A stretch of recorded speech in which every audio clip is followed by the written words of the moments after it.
Hello and welcome to the Safer.me coaching call webinar. I am Robert Siciliano.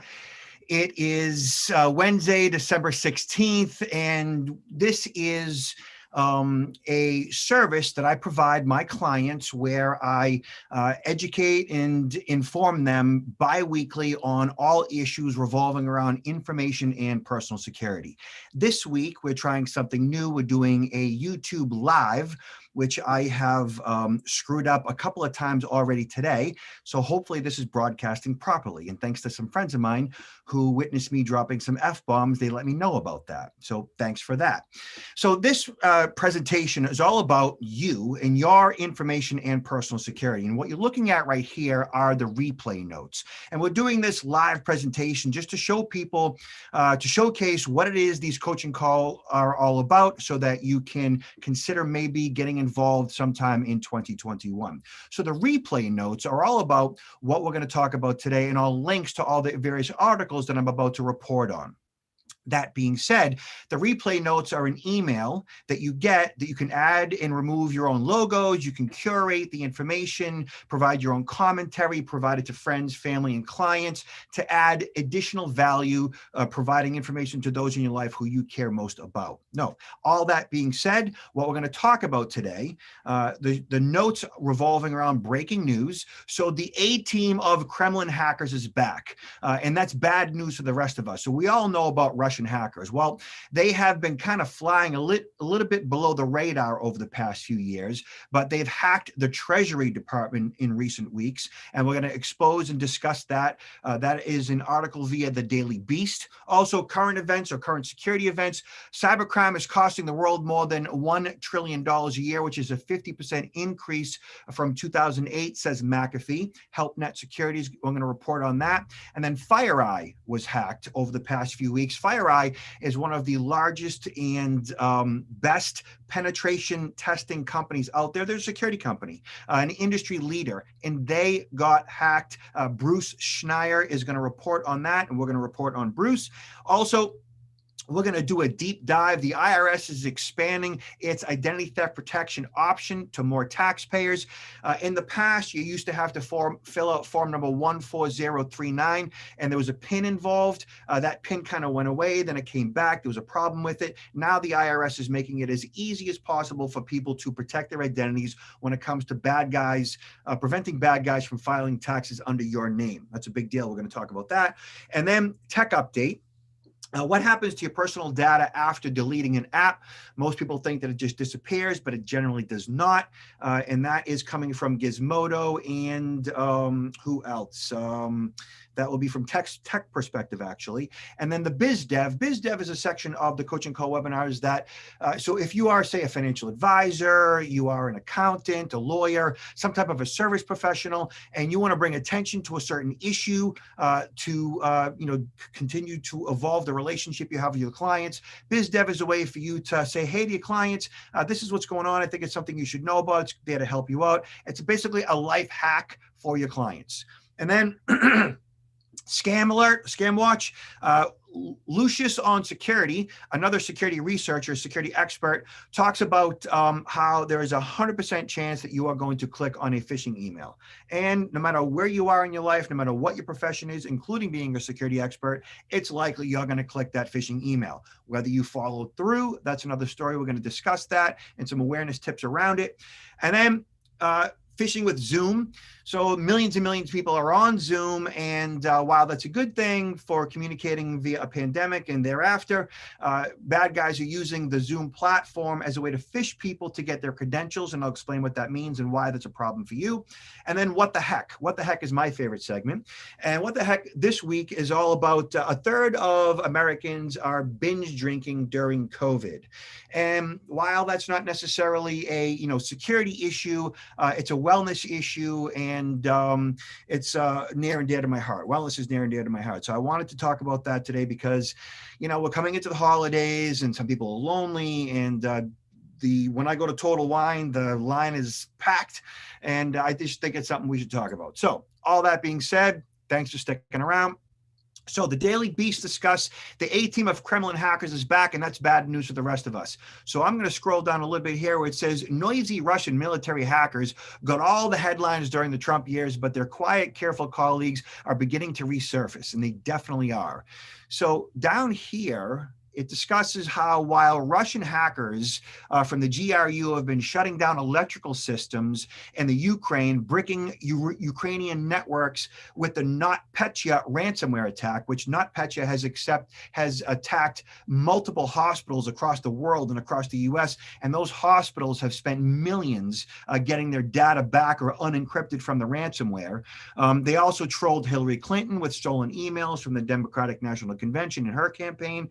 APT-29 operators were so hard to notice that some even speculated they might have ramped down operations after the public learned that Dutch intelligence had managed to infiltrate their networks in 2015. But that is not the case, because up here, the feds say that Treasury and Commerce Department have been breached by hackers from leveraging backdoors planted in a popular network monitoring app. Now, this might go beyond and above the heads of all of you or many of you that are not engaged as a CIO or a CISO, but it's important that you understand why it is that these big organizations get cracked and hacked, because they're such big targets and they have vast networks that have all kinds of software, and one software program that has one vulnerability that's not properly patched. That's how the bad guys in. They put a backdoor monitoring software on it, spyware, and that's how they see and get all of your information. There is no such thing as 100% security. And of course, hackers and Russian hackers know this, or bad guy hackers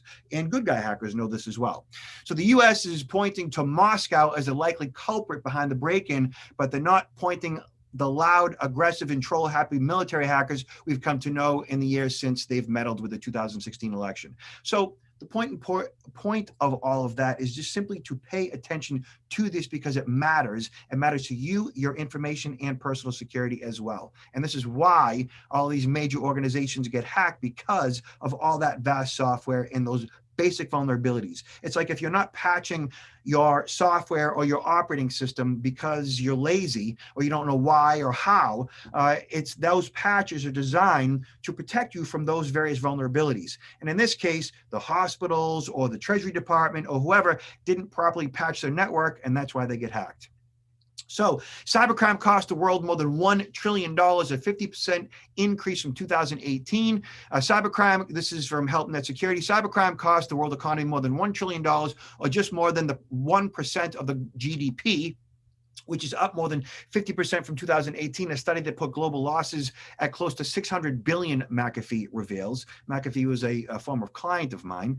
So the severity and frequency of cyber attacks on businesses continues to rise as techniques evolved, new technologies broaden the threat surface. New technologies broaden the threat surface, which means that with new technologies, there's more to hack, and the nature of work expands into the home. So all of you, many of you working from home, the attack surface has exponentially increased. We've seen like 27 billion records compromised in the first 6 months of 2020 due to the fact that many of you are working from home, and the attack surface has exponentially increased, says Steve Grobman, who's the SVP and Chief Technology Officer of McAfee, who I have actually met. Nice guy. So Bruce Schneier on security says FireEye was hacked. Well, many have said FireEye was hacked, though. FireEye is a security company. They provide various, hardware and software and tools and penetration testing, essentially to secure your company's network. Big companies, usually like UPS and others. So they had sent out a press release basically saying that during our investigation to date, we have found that the attacker, in this case, probably Russians, I would imagine, or Chinese for that matter, targeted and accessed certain red team assessment tools that we use to test our security. Red team being their penetration testers, right? Hackers, good guy hackers looking for vulnerabilities in a network. And FireEye has tools, right, to find out those vulnerabilities. These tools mimic the behavior of many cyber threat actors and enable FireEye to provide essential diagnostic security services to our customers, okay? So none of the tools contain zero-day exploits, and a zero-day exploit is basically a virus that nobody knows about, and there's no patch, there's no way to protect from it. right? I mean, people might know about it, but there's no patch. And so what was hacked wasn't zero-day exploits, which is a good thing. The NSA, National Security Agency, has had plenty of zero-day exploits hacked, which is really sad. And they have been used by Russians and Chinese and others, and that's a problem.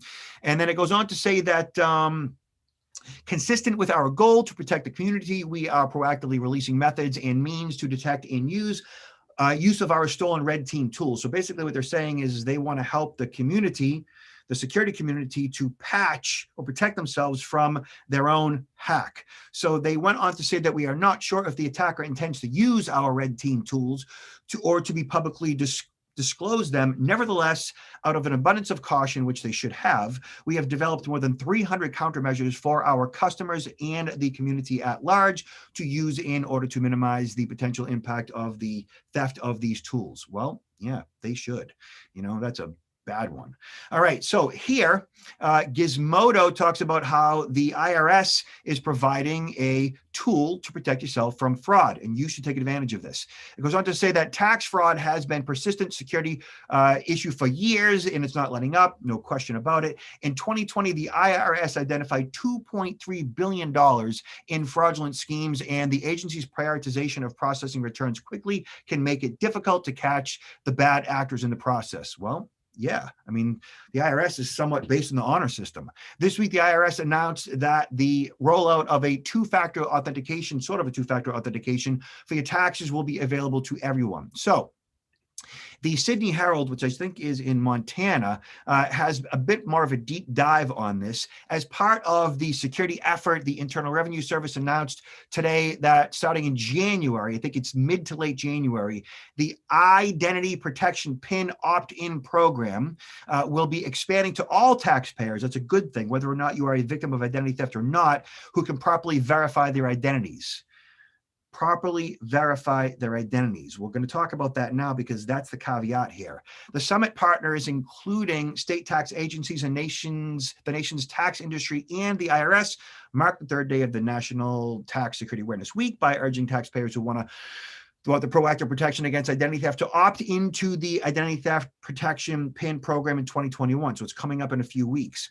The IP PIN is a 6-digit number assigned to eligible taxpayers to help prevent the misuse of their social security number. That's you. If you have a pulse, you have a social. And then on fraudulent federal tax income returns, an IP PIN helps the IRS verify a taxpayer's identity. That's a good thing, to proof you and accept their electronic or paper tax return.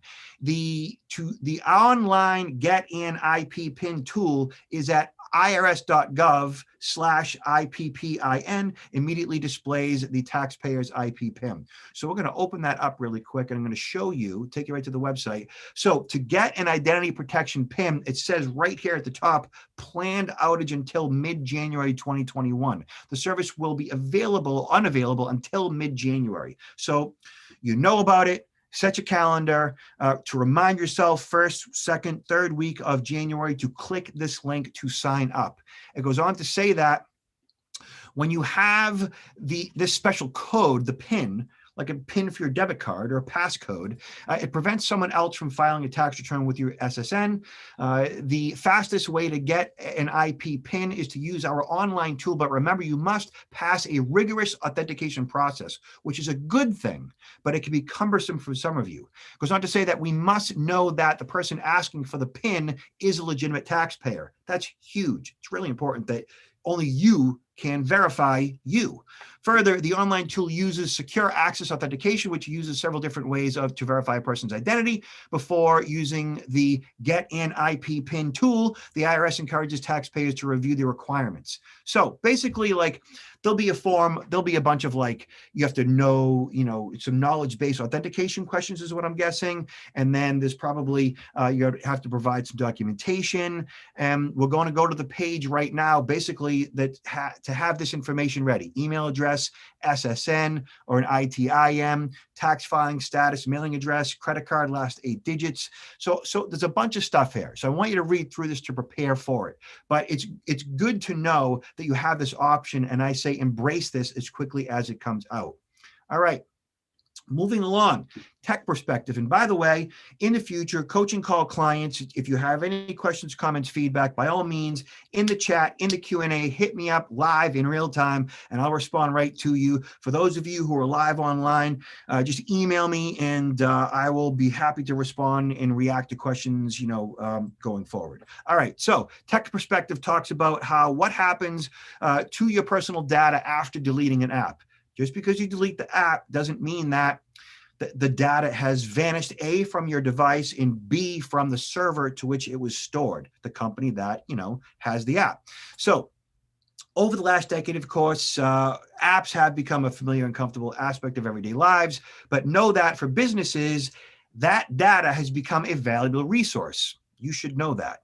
When the product is free, you are the product. Further, while the accumulation of personal data has started to become a popular topic of discussion, most of us don't know the extent to which our information is being collected, stored, or distributed. You should know that. It's privacy, security, right? Indeed, though we might delete an app, that doesn't necessarily mean to say that the company will cease to use our information. Generally, when you delete the app, you might delete the app from the device. That doesn't necessarily mean that the company that you do business with doesn't already have it on their servers. And more than likely, if you had a relationship with the app, you had a username and a passcode, more than likely there's a website you can log into, the company servers, where you can still probably get some of those services through that company. It's kind of like you got a Facebook app, and username and passcode, you delete the app, you still have a Facebook account online and so forth. That being said, even though you delete the app doesn't mean that you've deleted the information with the company. You can try to ask them. Deleting the app is easy enough, but that doesn't necessarily mean that the information that was on that app is completely deleted from your phone either.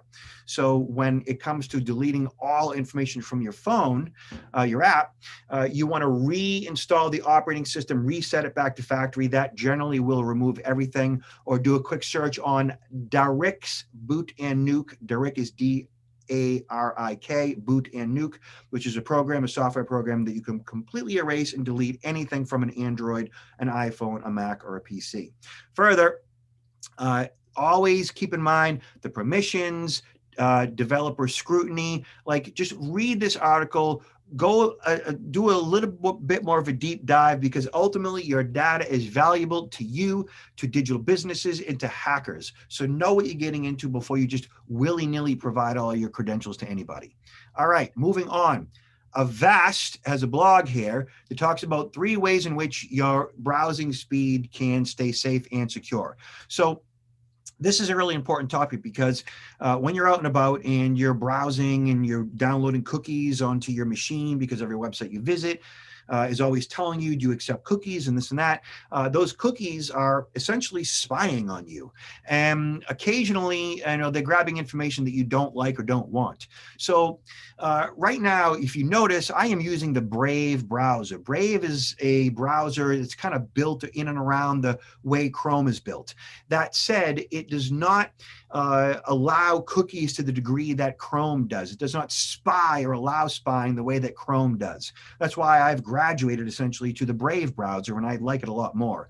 That being said, there is some functionality with the Brave browser that is not always there that you would have with the Chrome browser. So occasionally I got to bounce back to Chrome if things aren't working the way I want, or I have to open up a private tab within the Brave browser, because the Brave browser may not, again, if it's blocking cookies, it may not provide the functionality that I need, which means I got to go back to Chrome.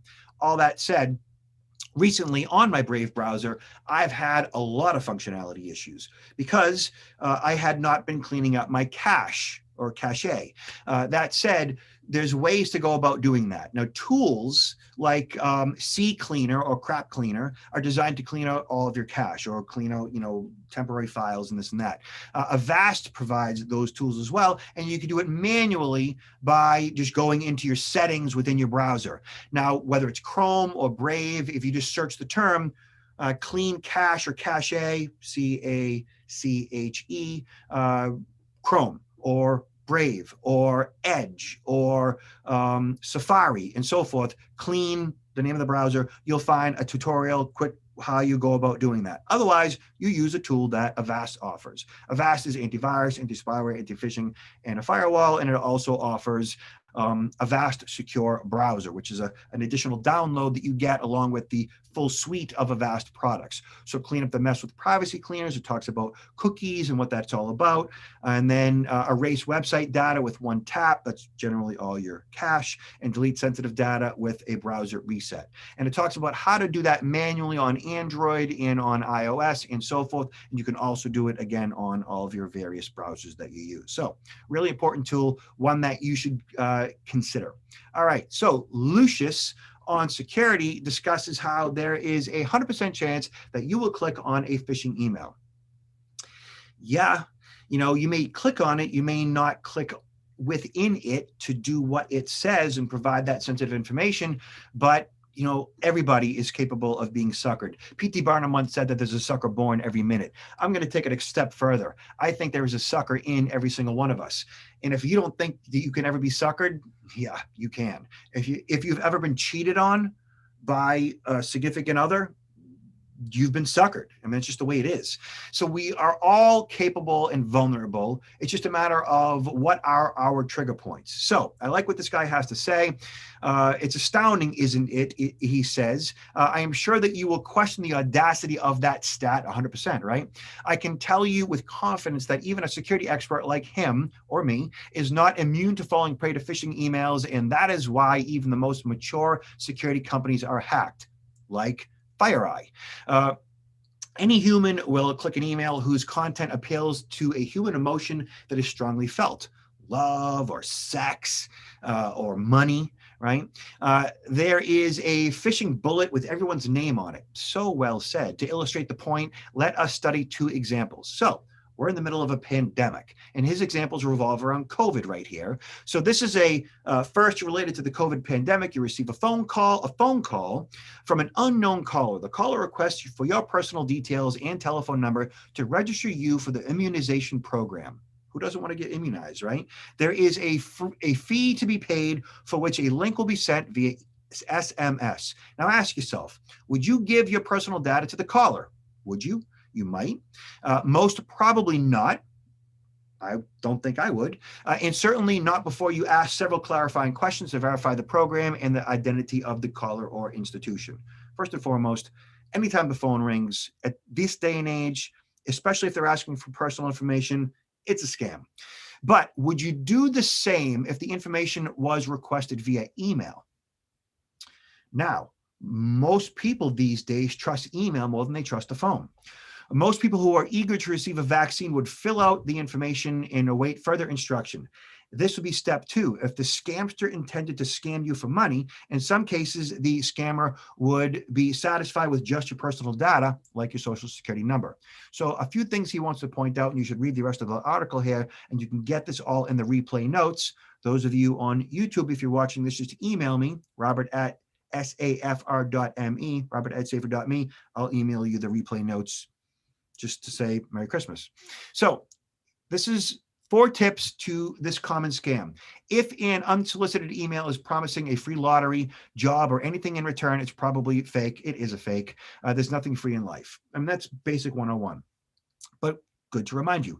If the unsolicited email is promising something extraordinary, like a high rate of return or a payoff, then avoid it. It's a scam. Further, if the unsolicited email is asking you for personal information, it's a scam.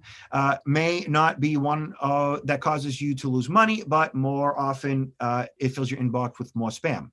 And if the alias of the email is someone you know, right, because we see those all the time, but the email ID is different, it's not their email address, it's a scam. That is usually as a result of the Yahoo breach, where 3 billion email addresses are compromised, including everybody in everyone's address book. And so bad guys are using all of that data and emailing people that we know using their actual email address and their name, but with a different URL, like a Chinese or Russian domain. So that being said, every time the phone rings, every time an email comes in, be suspect. All right. Now, Security Boulevard is talking about phishing with Zoom.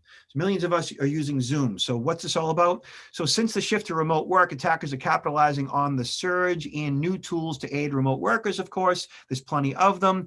Now, right here is an example of a spoofed website, a phishing website created to look like Zoom. So check it out right here. Zoom user in.000 web host app.com. So basically, this is a fake website, a spoofed website created to look like Zoom. So you get an email, right? It says to log into Zoom to update your passcode or whatever. And right here, you see where it says sign in, and it says email address and passcode. Now, in and of itself, that might not seem such a big deal to you, but your username, in many cases, email address, is the same username that you might have for PayPal, AOL, no, well, not AOL, but PayPal, Amazon, eBay, Visa, MasterCard, American Express, right? Discover, Facebook, Twitter, LinkedIn. So that email address is a username, as it is with Zoom. And then they're asking for password, right? The problem there is that that password that you use for Zoom could be the same passcode that you use for Amazon, eBay, Best Buy, Facebook, Twitter, LinkedIn, Visa, MasterCard, American Express, because many of you use the same passcode across multiple accounts. Same username, same passcode. Bad guys get a hold of your login credentials for Zoom. They could have the login credentials for 100 different websites that you might subscribe to. That being said, be aware every time the email comes in. And number one, and number two, do not use the same passcode twice. You need a password manager, and that means that you have to have a different passcode across every account, and the only way to go about that is utilizing a password manager, which is a software program that you download that manages your passcodes. And I'm not worried about the password manager being compromised. I'm worried that you're using the same passcode across multiple accounts. Capiche? All right. Next, this is What the Heck, my favorite segment. A third of Americans binge drink during COVID pandemic, but lockdowns make the problem worse. Well, I've spent a lot of time at Total Wine this pandemic. And, my wife and I, on a Friday and or a Saturday night, we might start off with one bottle with dinner, which is usually 2 drinks per person. And depending on the evening, and depending on the meal, depending on how good that wine was, we could evolve to a second bottle of wine, which could become 4 drinks. And that's usually about it. To some, that might seem a little too much. So an alarming new study reveals that binge drinkers are taking down 4 to 7 drinks in a single sitting. Well, on a Wednesday, I'm probably not going to have 4. I'll probably just have 2. On a Friday, I could evolve to 4. 7? Yeah, when I was like 25 and I'd end up puking, but that's just not something that I'm doing as an adult. That being said, 4 for somebody who might be 125 pounds could be a lot. I'm 190 something and I've run 9 marathons, and I, eat like a Viking when I eat, and I work out and take care of myself. So 4 is not a lot for my body weight and the fact that I eat with a drink and eat at the same time. So it goes on to say that, we see the researchers at University of Texas Health Science examined almost 2,000 people over 18 between March and April. This is when the first statewide stay-at-home began. And let me see, it said that it was something in here that I wanted to see. The results found that binge drinkers consume an extra 19% every week in lockdown. The odds of drinkers having more alcohol is more than twice as high among harmful drinkers compared to those who don't drink excess. So what they're basically saying is that those who have a propensity to drink more in general that might have the disease of alcoholism are drinking way more, like more than they should, like they're binging. That said, us casual drinkers, they're saying that are definitely drinking more during the pandemic, which is true, because my credit card will tell you that. But as long as you keep it in perspective, space it out, and eat with your alcohol, and of course, do not drive, you should be fine. All that being said, just be aware of this. Just take care of yourselves out there. Just communicate this information to those you love that might have additional problems. Check in with them, because this is a real thing. So in closing, a couple things to point out. If you want to get in touch with me, this is my personal website for my basic security awareness training that I do, my live presentations. It's safer.me. But the company in which I am partners with is something you really should check out at PROTECTNOW LLC.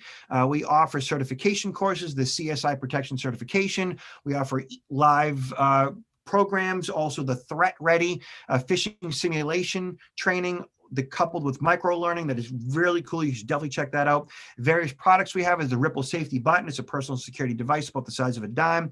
ID protection, we're one of many, but much more cost effective.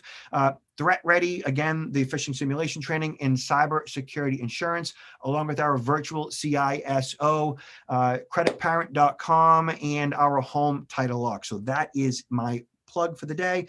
Thank you so much. For those of you who are our new coaching call clients, thanks for being here. Those of you who are checking us out on YouTube Live, thank you. Nice to meet you. And many of you have probably seen me do some TV stuff in the past. And behind me basically is my satellite office, which means I drove the kids to school today. Sometimes you'll see me in my home office. A couple weeks ago, many of you saw me in another country. So these coaching call webinars move around as I move around. That's the beauty of doing stuff online. Benefit of COVID, I guess, right? Other than 300,000 people getting killed, and that's awful. Otherwise, you guys have a great holiday season. Thank you so much for all of your participation. I appreciate your comments and feedback. And hey, more importantly, be careful.